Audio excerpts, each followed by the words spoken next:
नमस्कार दोस्तों। आज हम बात करने वाले हैं फाइब्रोएडिनोमा ऑफ ब्रेस्ट पर। फीमेल ब्रेस्ट यानी स्त्रियों के स्तन में दो तरह की समस्याएं सामान्यतः देखने में आती हैं, जिसमें एक है फाइब्रोएडिनोमा ऑफ ब्रेस्ट और दूसरा है ब्रेस्ट कैंसर। तो आज हम केवल फाइब्रोएडिनोमा ऑफ ब्रेस्ट पे बात करेंगे। ब्रेस्ट कैंसर की चर्चा हम किसी और वीडियो में फिर कभी करेंगे। तो फाइब्रोएडिनोमा ऑफ ब्रेस्ट पे बात करने से पहले थोड़ी सी बेसिक जानकारी देना चाहूँगा कि ये नॉर्मल क्या है और किस तरीके से ये फाइब्रोएडिनोमा बनता है। तो होता क्या है कि फीमेल ब्रेस्ट में छोटे छोटे लोब्यूल होते हैं, छोटे छोटे पॉकेट से ऐसे लोब्यूल होते हैं जिसमें मिल्क प्रोडक्शन होता है, दूध का निर्माण होता है शिशु के लिए, उसके बच्चे के लिए। तो उसके ऊपर क्या होता है, कुछ टिश्यू होते हैं, ग्लैंडुलर टिश्यू होते हैं, फाइब्रस टिश्यू होते हैं और फैटी टिश्यू होते हैं। किसी कारणवश जब उस लोब्यूल यानी उस मिल्क पॉकेट पे जो ये टिश्यू है, ग्लैंडुलर टिश्यू, फाइब्रस टिश्यू या फैटी टिश्यू, जब इनकी ओवर ग्रोथ हो जाती है, उस पर एक हार्ड सी कोटिंग हो जाती है, तो ये सख्त हो जाता है, हार्ड हो जाता है और इसमें धीरे धीरे जो मिल्क का प्रोडक्शन है, दूध का जो निर्माण है, वो कम होने लगता है और कम होते होते धीरे धीरे बंद ही हो जाता है। वो जो कंडीशन होती है, जो पॉकेट है, मिल्क प्रोडक्शन जो लोब्यूल है, पॉकेट है, वो टिश्यू की ओवर ग्रोथ के कारण जो उसमें हार्डनेस आ जाती है, उस स्थिति को कहते हैं फाइब्रोएडिनोमा ऑफ ब्रेस्ट। सबसे महत्वपूर्ण ये बात है कि ये कभी भी ये दिमाग में ये मत लाना कि ये कोई कैंसरस है या कैंसर वाली बीमारी है। ये इसमें 1% भी कैंसर का कोई चांस नहीं होता, ये कैंसरस नहीं होता है। इसके लिए आप ये मत टेंशन या मतलब स्ट्रेस लेना कि ये कैंसर जैसी कोई बीमारी है। और ये होता क्यों है जब कभी शरीर में हॉर्मोन्स बिगड़ते हैं, हॉर्मोन्स जो है डिसबैलेंस होते हैं, तो उसकी वजह से होता क्या है कि जो माहवारी आती है पीरियड होता है, वो कम होने लगता है या बंद हो जाता है। उसकी वजह से जो टॉक्सिन्स हर महीने निकल जाता है, वो टॉक्सिन नहीं निकलता और वो वहाँ जा करके इस तरह की जो एडिनोमा, फाइब्रोएडिनोमा या सिस्ट का निर्माण करता है।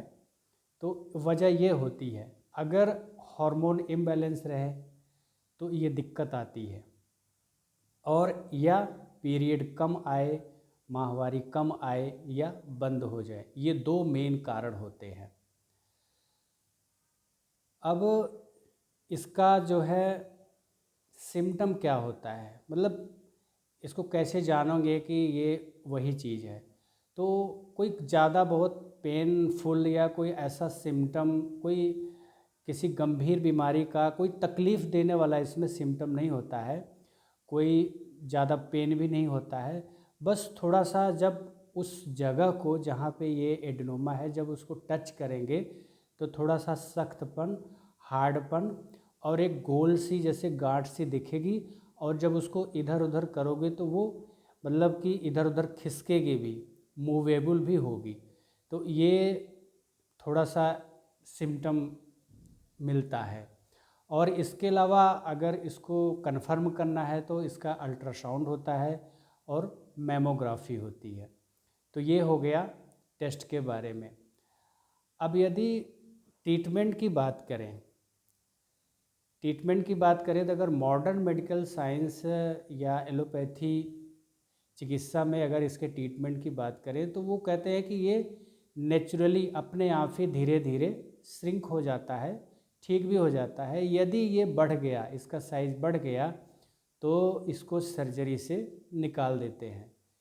कई पेशेंट हमारे पास आए जिन्होंने फाइब्रो एडिनोमा की सर्जरी कराई थी, पर उनकी एक कंप्लेन होती है कि जब से वो सर्जरी कराए हैं उस जगह पे जख्म नहीं भर रहा है, बार बार उस जख्म से जो है पानी या पस निकलता है, और उसके साथ साथ उसके बगल में एक दूसरी सिस्ट सी, गांठ सी या फाइब्रो एडिनोमा हो जाता है। तो फिर जब डॉक्टर को दिखाते हैं तो कहते हैं कि एंटीबायोटिक लो या फिर दोबारा सर्जरी कराओ। तो बात यह है कि वो कितना एंटीबायोटिक खाएगा और कितनी बार सर्जरी कराएगा, ये उसके लिए मतलब कितनी दिक्कत वाला काम है। तो अब बात आती है आयुर्वेदिक ट्रीटमेंट की। इसमें दो चीज़ें हैं।